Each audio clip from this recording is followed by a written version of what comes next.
We're going to go through an introduction to Captivate 8. You'll install it and get a little bit of experience working with it this week.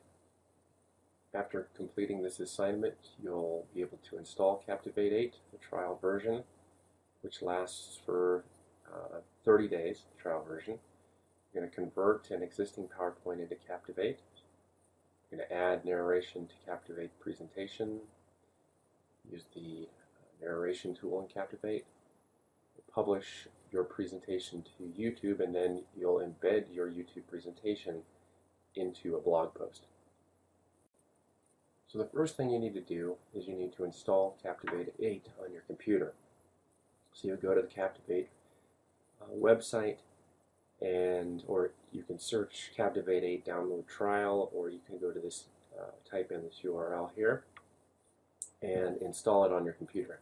If you're having trouble with this, I recommend that you try to connect with the Captivate help, see if they can help you install the software or any IT support that you have locally. If you're having extreme problems with this, you can always get a hold of me and I can see how I can assist. So in order to complete this assignment, you're going to need a PowerPoint presentation. This can be an existing PowerPoint presentation or one that you make up. It doesn't have to be of anything of great significance. We're just experimenting with Captivate at this point and trying out the narration tool, which is extremely powerful. So maybe something that's of interest to students in this class, related to technology enhanced learning, possibly. It could be related to something that you do outside of this class as well, something related to a hobby, for example. So once you have your PowerPoint presentation and you have Captivate installed on your machine, you're going to convert your PowerPoint into Captivate. When you open up Captivate for the first time, you will see this particular screen, and to convert over from PowerPoint, you just click that button from PowerPoint, and then you click Create. Then you go out in your directory and you find the presentation that you want to convert. You click on it and click Open. A new dialog box opens up. It looks like this. You can include or exclude slides from that presentation by clicking the little checkbox. By default, they're all clicked, so you can pretty much just select the default here and then click the OK button. Once your slides have been converted, we're going to add narration to those slides. Once your slides have been converted into Captivate, you can add audio. I like to add audio per slide, so I click on the slide on the left-hand side, and then over on the right-hand side I get a Properties dialog box, click Options, and then click the Add Audio button. Once that box comes up, click the Record button up above. You'll then get an audio box that asks you if you want to calibrate your audio input. I typically do this on each project just to make sure my audio is working okay. So click on the Yes button. So click on the Auto Calibrate button and then speak into your microphone. You'll see the level should rise, the green line should rise, and then after a time of talking, it'll tell you if your input level is okay. If it's not okay, you'll need to troubleshoot this on your own to figure out what's going on with your microphone and the audio level. So then you click the OK button once you see that your input level is okay. Now, one of the powerful features of Captivate is that you can actually edit this audio right here within this tool. So if you are looking at your audio stream and you click on the Edit tab up at the top, you enter an editing mode. Once you are in edit mode, you can edit any of the segments of your audio. For example, you can cut out any audio segment by highlighting it, basically encapsulate it with your mouse, and then clicking the small scissor icon up in the upper left. As long as you're in edit mode, you can also go in and add audio anywhere you want. Just place your red line or the radio head at the spot you want to add more audio, and then click Record. When you're done editing your audio, you will click Save, and then it'll ask you if you want to extend the display time to a certain number of seconds that match the new audio, and you want to click yes. Once you've saved your audio, you'll see an icon that looks like a little speaker underneath the slide that represents that audio. The nice thing is that you can go ahead and click on that little speaker and then click edit, and you can always go back and edit that audio for each slide. After you've added your audio, you need to go back in and make sure that the visuals are synced with the audio in the way that you want it to. In order to do this, you click on the timeline, the word timeline at the bottom of your slide, and the timeline will open up. If your timeline expands beyond your screen and you can't see the entire thing, you can use the zoom slider at the bottom. You can see it highlighted here at the bottom to change the zoom level so you can see your entire content within the timeline.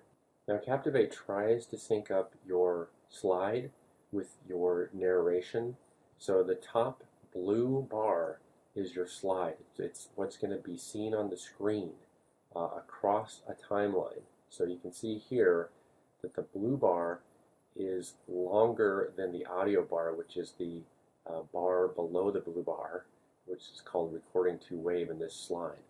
So what you want to do, what'll happen if you play this particular slide right now, is that you'll hear some talking, some narration, and then the slide will just continue to be shown for more seconds. I don't know how many more seconds that is there, but more seconds than the narration. Typically what you want to do is you want the narration and the slide image to be essentially the same.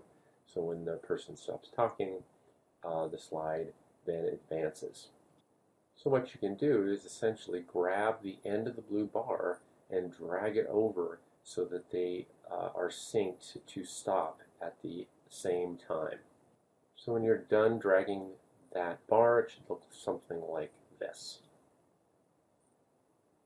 So what you need to do is add narration to the rest of your slides. So you can go slide by slide using the same method that I demonstrated, and then you'll see little speakers at the bottom of each of your slides. Again, each one of those is editable, so you can always go back and edit them and change them if you need to. Make sure you go in and look at the timeline for each one so that the narration is basically the same duration as the slide, and then you're all set with your narration. After you've added your narration, you can then go ahead and preview your presentation, watch the entire thing, and see how it is. In order to do this, typically what I do is I click on the preview button at the top there, pull down, and I like to preview it in the browser. So you'll see it as though somebody who is going to view this thing through a browser would see it.